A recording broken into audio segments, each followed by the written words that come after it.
जितने आस्था चैनल पर कथा सुन रहे हो, जितने फेसबुक और यूट्यूब पर सुन रहे हो, बहुत सावधानी से सुनना कि पंचमी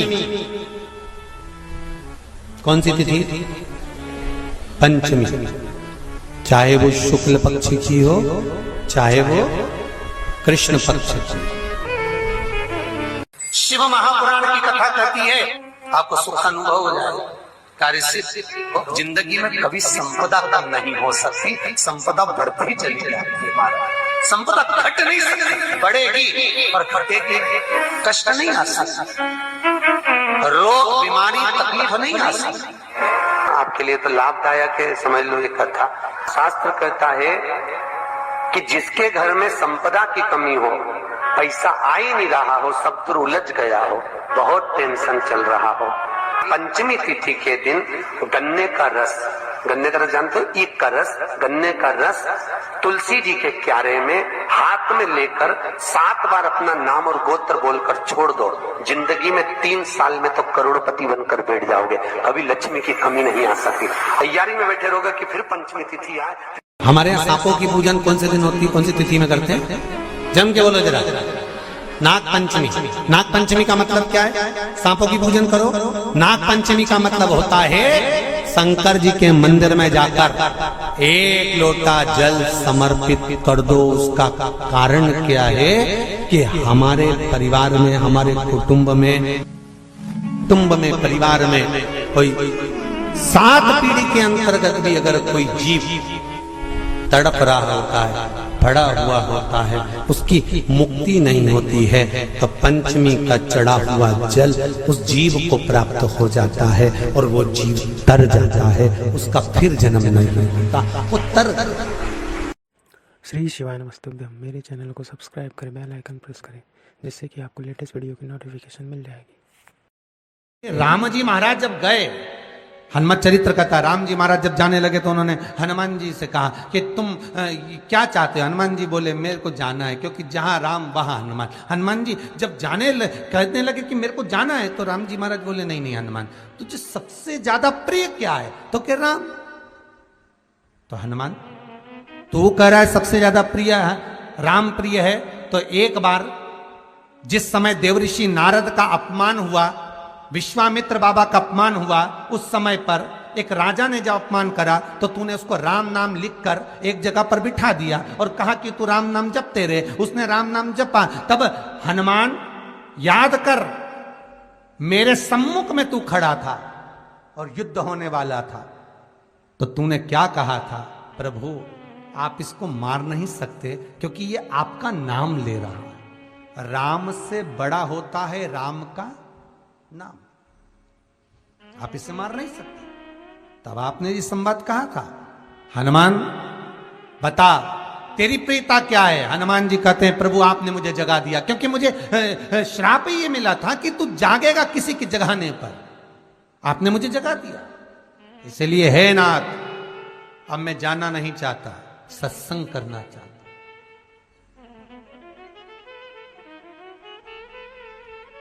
श्री राम जी का चरित्र है। अब मैं सत्संग करूंगा, भजन करूंगा, नाम जाप करूंगा, पर राम जी जानते हैं हनुमान से कहा, हनुमान मेरा जाने का समय आ गया, मुझे तो जाना पड़ेगा ना। सीता पृथ्वी में चली गई, मुझे भी जाना है। मैं सरयू के जल में अपने प्राणों को त्यागूंगा, मानव का शरीर है, इसको त्यागना तो पड़ेगा ना हनुमान। हनुमान जी बोले तो त्याग दो, त्यागने में क्या दिक्कत है, त्यागो आप तो। पर दिक्कत एक बहुत बड़ी है। तो राम जी ने जैसी कहा दिक्कत बहुत बड़ी है, तो हनुमान जी पूछे ऐसी कौन सी दिक्कत है?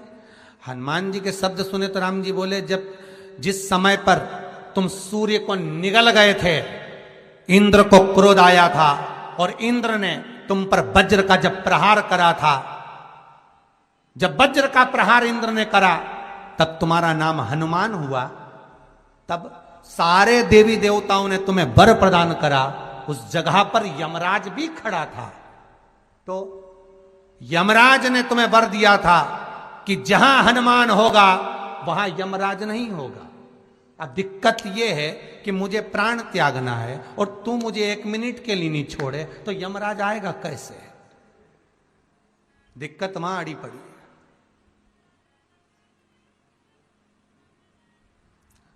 हनुमान जी मुस्कुरा के बोले राम जी महाराज से, प्रभु मैं आपके बिना रह नहीं सकता। तो राम जी बोले, मैं भी जानता हूं कि तू मेरे बिना नहीं रह सकता, पर एक काम तो कर सकता है ना। क्या? मैं अगर कोई काम बताऊंगा तो तू करेगा कि नहीं करेगा? हनुमान जी बोले, आपका काम और मैं ना करूं, ऐसा कभी हुआ? जरूर करूंगा। ठीक है। बस अब राम जी महाराज ने सोच लिया कि हनुमान को जाने से पहले काम पर लगाना। अब वो कौन सा काम था? बोलो रे भाई।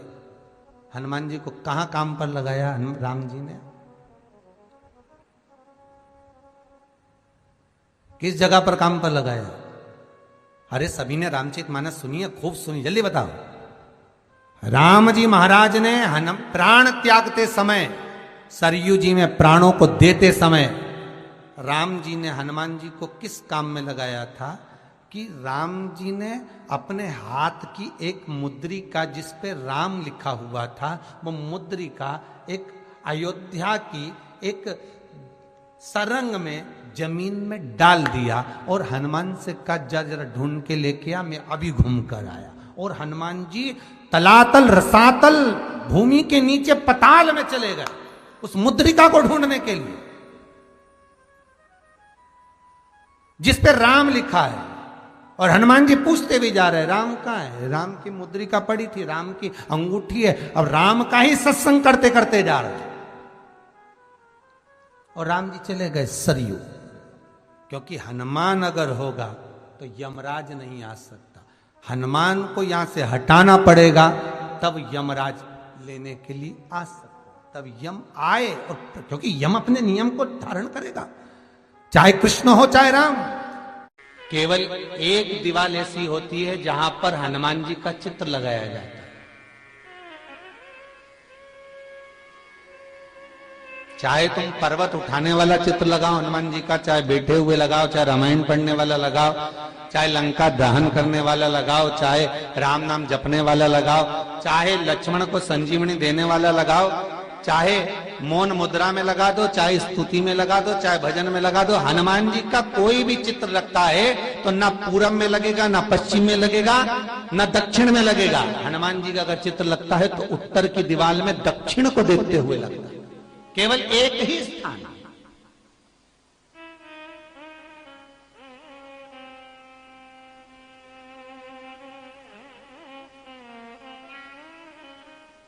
जैसे पूर्वजों के चित्र को, पितरों के चित्र को, गए हुए हमारे जीवों के चित्र को दक्षिण में विराजमान किया जाता है, उसी तरह हनुमान को उत्तर में विराजमान कर कर दृष्टि दक्षिण में कर दी जाती है।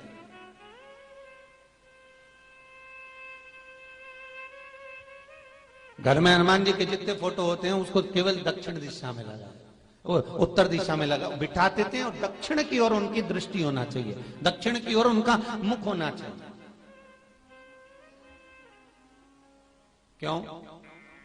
महाराज, अगर व्यक्ति के जीवन में कोई बीमारी आने वाली है, व्यक्ति के जीवन में कोई रोग आने वाला है, व्यक्ति के जीवन में अगर कोई कष्ट आने वाला है, व्यक्ति के जीवन में अगर कोई परेशानी आने वाली है, व्यक्ति के जीवन में कोई एक्सीडेंट का योग भी बनने वाला है, तो शास्त्र कहता है वो दिशा दक्षिण से ही बनता है।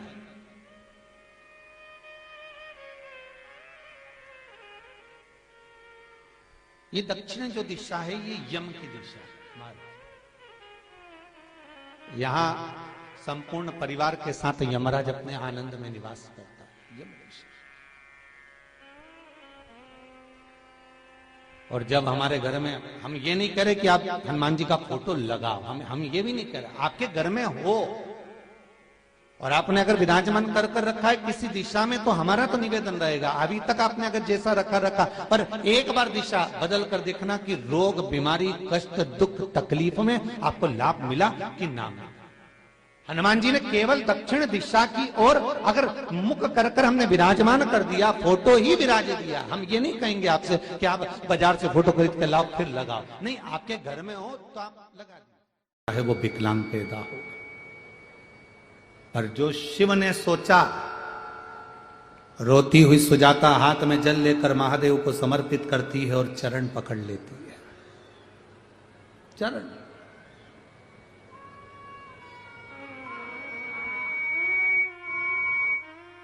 चरण पकड़े सुजाता।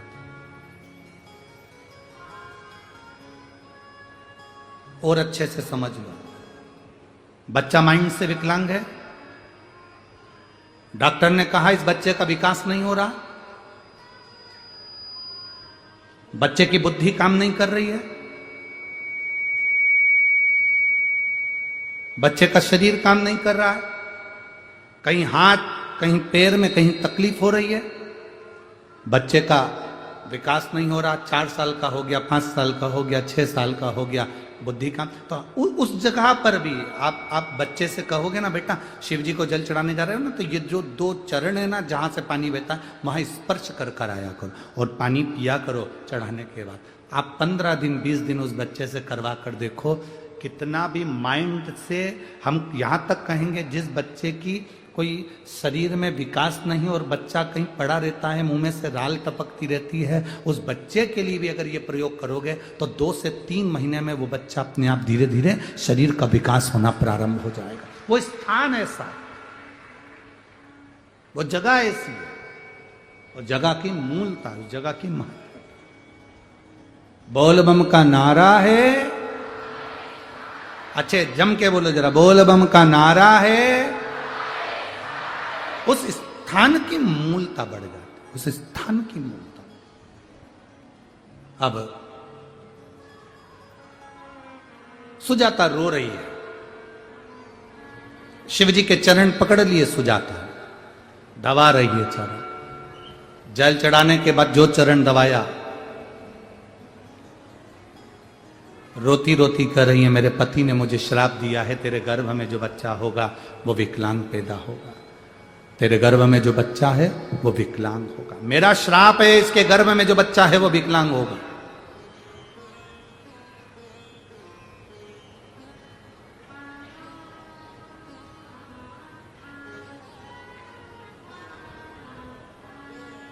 शिव कृपा करें। सुजाता आंखों से आंसू बहा रही है, नैनों से नीर बह रहा है, रोती जा रही है, भीतर से अश्रु बह रहे। बाबा देवादिदेव महादेव सुजाता के सामने प्रकट होकर, क्यों रो रही है? तेरे पति ने तुझे श्राप दिया, तेरा बच्चा विकलांग होगा, इसलिए चिंता मत कर, टेंशन मत ले। हां, तेरे पति के श्राप से तेरा बच्चा विकलांग तो होगा, पर मेरा वर है, तूने मेरे चरण का स्पर्श करा, रोज जल चढ़ाने के बाद तू मेरे चरण को स्पर्श करती है, इसलिए तेरा जो गर्भ में बच्चा होगा वो भले विकलांग होगा पर संपूर्ण विश्व का कल्याण करने वाला पैदा होगा, संपूर्ण विश्व का कल्याण करना। पुराण की कथा सुन रहे हो और इतनी दूर दूर से आए हो तो एक जीवन में उतार कर रखना। जब तुम्हें लगे कि हमारे घर के बच्चे गलत मार्ग पर जा रहे हैं, जब तुम्हें लगे हमारे घर के बच्चे व्यसन में जा रहे हैं, मदिरा पान में जा रहे हैं या गलत व्यसन की ओर जा रहे हैं, तब प्रयास करना कि 1 लोटा जल जब आप देवादिदेव महादेव को चढ़ाकर आओ तो उस जल में से जब शिव जी को जल चढ़ाओ और उसमें जल चढ़ाने के बाद में थोड़ा सा जल जब आप झेल कर लेकर आओ तो प्रयास करना वो जल, जो व्यक्ति गलत मार्ग पर जा रहा है, जो व्यसन की ओर जा रहा है, जो गलत मार्ग की ओर जा रहा है, शिव जी पे चढ़ा हुआ जल उस व्यक्ति को जरूर पिलाने का प्रयास करना, तो वो मार्ग वापिस गलत छोड़कर अच्छे मार्ग की ओर आ जाए। शिव महापुराण की कथा तो यहां तक कहती है कि शंकर भगवान पर चढ़ा हुआ मात्र जल, शंकर भगवान पर चढ़ा हुआ मात्र नैवेद्य, शिव जी पे चढ़ा हुआ मात्र कोई पदार्थ, कोई भी नैवेद्य, कोई सामग्री, कोई प्रसाद अगर शिव को समर्पित हुआ है और शंकर भगवान को समर्पित हुआ और वो सामग्री अगर आपने शंकर भगवान से औषधि के रूप में मांगी है तो शिव ने उसको औषधि कर कर प्रदान करा, शिव ने उसको औषधि के रूप में दिया। अब कई लोगों के मन में संशय रहता है, गुरुजी कई लोग कहते हैं कि शंकर जी पे चढ़ा हुआ नहीं खाना चाहिए, शिव जी को चढ़ा हुआ तो बैरागी का होता है, त्यागी का होता है, वानप्रस्थी का होता है, जिसने अपना घर परिवार सब छोड़ दिया उसका होता है। पर कई लोग इस पे संशय करेंगे, कई लोग ये कहेंगे कि आप कहते हो कि शंकर जी पे चढ़ा हुआ खा लेना चाहिए, और कई लोग कहते हैं कि शिव जी पे चढ़ा हुआ नहीं खाना चाहिए। तो हम किसकी माने? हम मानते हैं कि लोग कहेंगे कि शंकर जी पे चढ़ा हुआ नहीं खाना चाहिए, पर आप शंकर जी पे चढ़ा हुआ क्या कहकर मांग रहे हो कि इसको औषधि कर दो। क्या कर दो? इसको औषधि कर दो। प्रभु मेरे शरीर में ये रोग है, मेरे शरीर में ये तकलीफ है, मुझे ये कष्ट है, आप इसको अमृत कर दो, इसको औषधि कर दो। पर बैठकर शिवलिंग का निर्माण कर रही हैं। पहला जलाशय के पास, दूसरा बेलपत्र के वृक्ष के नीचे, और तीसरा गुफा के अंदर प्रवेश कर पार्थिव शिवलिंग का निर्माण कर। पार्थिव शिवलिंग बनाओ। आप भी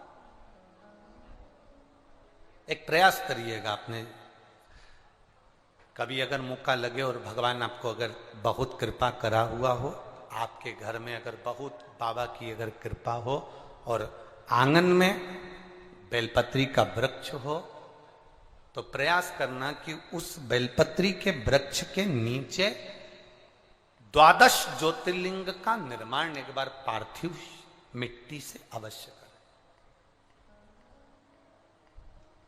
12 ज्योतिर्लिंग का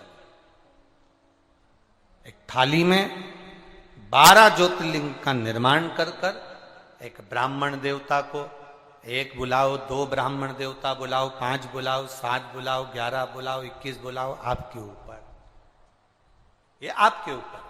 किसी विद्वत ब्राह्मण जन को बुलाकर जिसके हृदय में शिव समाया हुआ हो, जिसके कंठ पर मां सरस्वती माता, सरस्वती शंकर की कृपा से विराजमान हो, ऐसे कोई ब्राह्मण को बुलाकर, कोई भूदेव को बुलाकर 12 ज्योतिर्लिंग बेलपत्री के वृक्ष के नीचे उसका निर्माण कर उसका पूजन अभिषेक अपने परिवार के साथ में मिलकर बाबा का कर अगर कभी मौका लग जाए और बाबा अगर ऐसा कृपा करे, जैसे सत्यनारायण भगवान की पूजन होती है, इधर होती कि नहीं होती है? छत्तीसगढ़ में होती है। सत्यनारायण की कथा होती है, केले के खंभ लगाए जाते हैं, आंगन में करी जाती है, ढोल मंजीरा बजाया जाता है, खूब आराम से पंडित जी आकर कथा बाजते हैं, सत्यनारायण भगवान का अनुष्ठान। उसी तरह से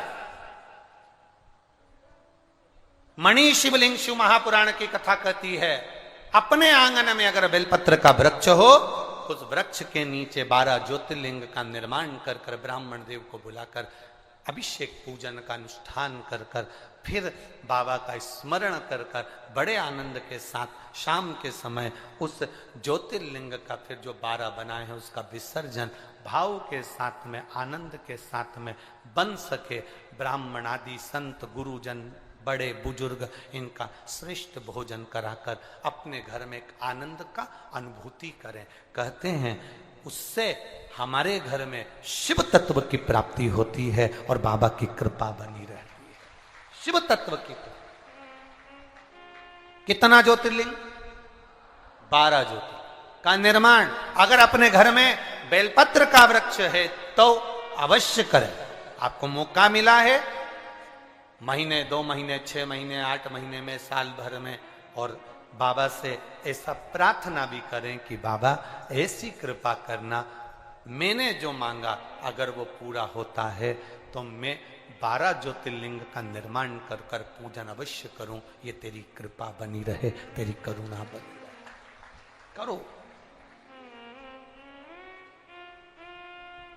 एक अविरल भक्ति के साथ, एक विश्वास और दृढ़ता के साथ सबको फिर निवेदन करेंगे, रोग, बीमारी, तकलीफ, कष्ट, या फिर कहीं रुपया पैसा अटक गया हो, नहीं निकल रहा हो, किसी व्यक्ति से कोई काम करवाना है, वो काम नहीं कर रहा, कोई फाइल आगे नहीं बढ़ रही है, कोई कार्य अटक रहा है, तो एक जल के पात्र में जल भरकर 5 बेलपत्री शिव जी को समर्पित कर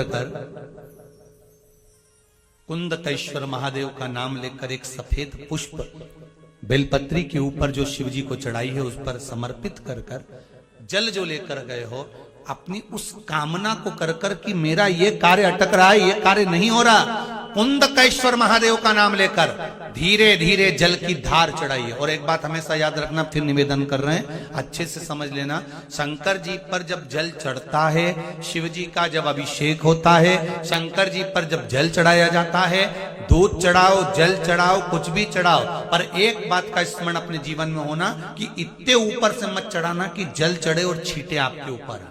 बहुत ध्यान दीजिएगा।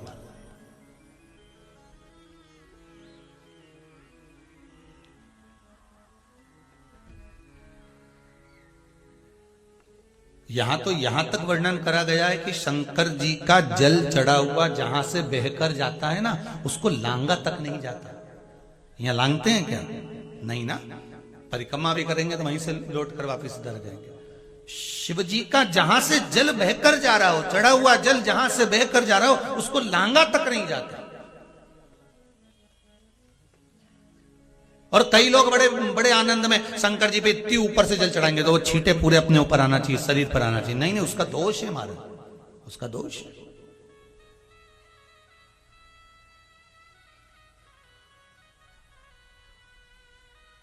शिव जी को अगर आप जल चढ़ा रहे हो, जैसे आप भगवान को अगर जल चढ़ाओ, दूध चढ़ाओ, तो मान लो अगर जैसे एक सरल भाषा में समझ लो और अच्छे से, कि जैसे ये शिवलिंग है शंकर जी का, ये शिवलिंग है, और आप जल चढ़ा रहे हो तो इतनी ऊपर से छोड़ोगे तो पानी का छींटा तो अपने ऊपर आएगा, पर वही जल, वही दूध, वही सामग्री आप शिवलिंग से थोड़ी सी दूरी बनाकर अगर आप समर्पित करेंगे तो बाबा उसको स्वीकार भी करता है और आनंद की अनुभूति भी होती है, कार्य में सिद्धता भी आती है, कार्य में उसकी सिद्धता भी। अब तुम तो ऊपर से छोड़ रहे हो जिससे वो पानी तुम्हारे ऊपर ही आए, तो वो एक अलग प्रसंग है, बोलिए एक अलग विषय। बहुत ध्यान देना महाराज, भगवान को कभी भी कोई भी सामग्री, जैसे भगवान के मंदिर में अगर फूल चढ़ाने जा रहे हो, भगवान के मंदिर में अगर पुष्प समर्पित करने जा रहे हो, तो फूल का मुख अपनी ओर नहीं होना चाहिए। फूल का मुख कहां पर होना चाहिए? जम के बोलो जरा, भगवान की ओर। पर ईमानदारी से बोलना, आप मंदिर में भगवान के, आपके घर में भी फूल चढ़ाती होगी, आप अपने घर में भी भगवान को फूल चढ़ाती होगी, आप अपने मंदिर में फूल चढ़ाती होगी, ईमानदारी से बोलो, आपके फूल का मुख कहां रखती हो? बोलो बोलो जरा जम के, कहां रखती हो? आपकी ओर। भगवान को तो डंडी चुभने के लिए दे देती है, चुभती रहे। भगवान को डंडी तो आप चुभने के लिए दे देती हो, और फूल का जो मुख है वो अपनी ओर कर लेती हो। पर हमारे यहाँ शिव महापुराण की कथा कहती है, शंकर भगवान का संबोधन करता है, शिव महापुराण कहती है कि भगवान को आप ये पुष्प का जो भाग है वो शिव जी को दीजिए, वो शंकर को चढ़ाइए, डंडी का भाग अपनी ओर।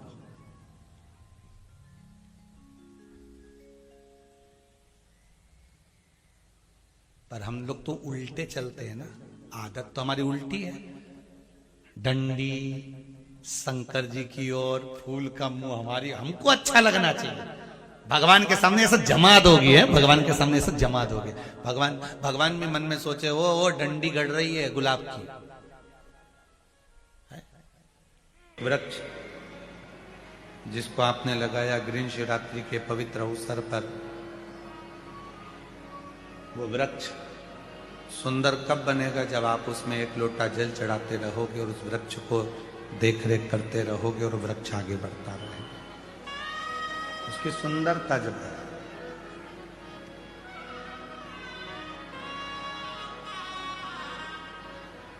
अपने स्किन वालों से निवेदन है, एलईडी वाले एलईडियां चालू करें, जो एलईडियां बंद हैं, साइड की जो भी एलईडियां बंद है उनको चालू करें। अपने बच्चों को यदि आपको सुंदर बनाना है तो अच्छे संस्कार देना प्रारंभ करो। आवाज नहीं आ रही है कि एलईडी नहीं चल रही है? आवाज आवाज नहीं आ रही। चारों तरफ पीछे की आवाजें जो भी है सब खोल दी। 20 वर्ष तक माता पिता बच्चों को राम बनाने का चेष्टा करते हैं। 20 वर्ष तक माता पिता बच्चे को राम बनाने का प्रयास करते हैं, और कोई 20 दिन की कुसंगति ऐसी मिल जाती है, 20 दिन की कुसंगति ऐसी आ जाती है कि बच्चा वो 20 दिन की कुसंगति से रावण बन जाता है। वो राम नहीं बनता है। अच्छी संगत, अच्छी संगति तुम्हें परमात्मा के करीब में लेकर। हाँ, हम फिर निवेदन करेंगे, आपके पास में समय नहीं रहता, नौकरी वाले हो, सर्विस वाले हो, बेटा बेटियां ऑफिस जाते हैं, सर्विस में जाते हैं, नौकरी पर जाते हैं, आपके पास समय नहीं रहता। नहीं रहता समय तो कोई बात नहीं, नहीं जा सकते मंदिर तो कोई बात नहीं। अपने दिल में, अपने मन में शिव की अविरल भक्ति को विराजमान। कभी कभी बैठकर विचार करा करो कि आज मैं मन से बाबा को गंगा जल चढ़ा रहे हूं। कभी कभी विचार करा करो कि मैं गंगा जी के तट पर हरिद्वार पहुंच गई हूं।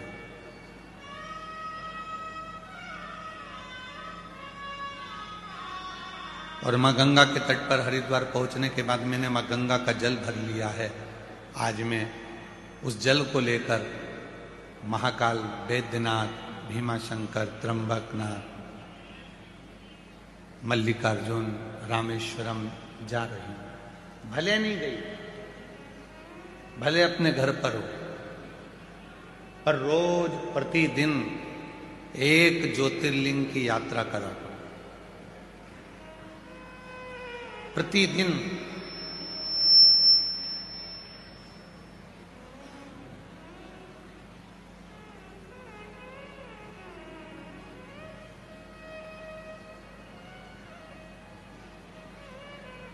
हम वॉशरूम में स्नान करने के लिए जाते हैं,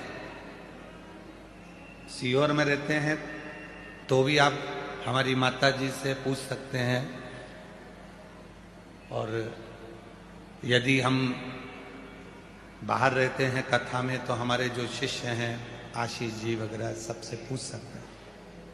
हम जा रहे हैं वॉशरूम में स्नान करने के लिए और हम उनसे कह के जाते हैं आज हरिद्वार जा रहा हूं नहाने के लिए, चल रहे हो क्या? आज प्रयागराज जा रहे हैं नहाने के लिए। रोज प्रतिदिन एक तीर्थ का नाम लेते हैं और जब पानी शरीर पर आता है तो ये अनुभव करते हैं कि हमने गंगा का स्नान कर लिया, हमने छिपरा का स्नान कर लिया, हमने सरयू का स्नान कर लिया।